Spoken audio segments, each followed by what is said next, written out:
Welcome to Charts Today. My name is David Linton, and today's edition for Tuesday, the 16th of March, comes to you from London. And seeing mixed on the screen, really.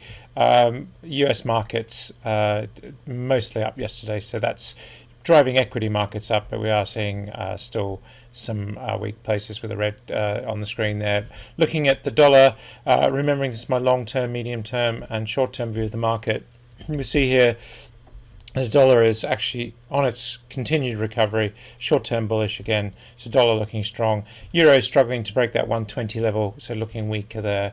And if we look at dollar against the yen, it's holding that 109 level, so that's a lead indicator for dollar strength, so looking very strong there. Sterling has actually fallen back against that stronger dollar, sitting at 138.33, and is actually also down against the euro at 115.90, so we are just seeing sterling weakening there at the moment. Taking a look at Bitcoin, we're sitting at $56,000, holding steady there, so looking still pretty strong. The negative downside targets coming off the chart and pushing to new upside. Looking at the US market, the S&P 500 index was up 0.2% yesterday. The Nasdaq actually also just still struggling, not doing as well as the S&P, but it looks like it is finding some cloud support.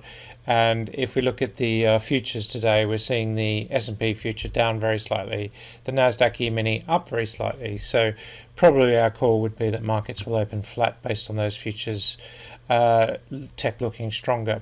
The VIX volatility continues to trend lower. We haven't quite got below the 20 mark, but the fear index is well and truly off. And if we look at the FTSE future, it's up 0.5%. UK market starting to wander into long-term bullish territory. The DAX in Germany is up 0.5%, so holding on to those new highs. Still looking pretty strong, and the CAC 40 is flat this morning in Paris. Japan was up, Hang Seng was up, China recovering as well, so that's looking pretty strong there. The Aussie market also up 0.8%, so looking a bit better there, and that long-term move is good news for Oz.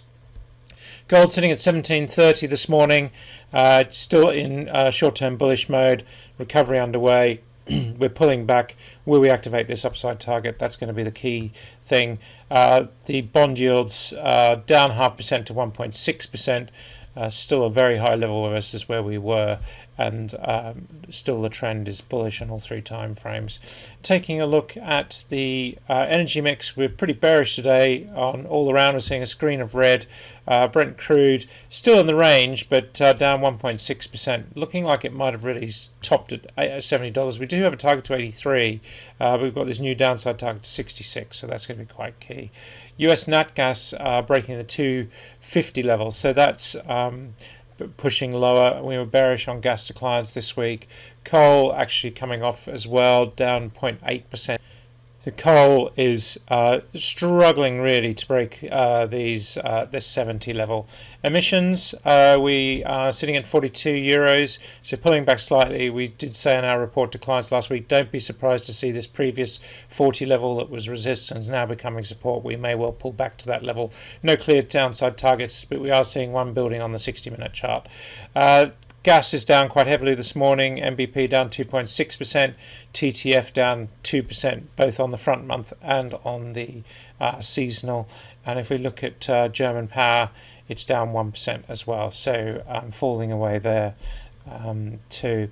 Taking a look at some of the COVID stats, we're seeing here French cases still just edging higher. Germany worryingly edging higher. UK now has a lower case rate, and if we look at death rate, UK is now lowest as well. Seeing hospitalisation still a worry in France, and here we see the vaccination rate. Of course, that's likely to slow down with the latest news coming out of Europe, for Europe at least. That's it for today. Until tomorrow, happy charting. See you then.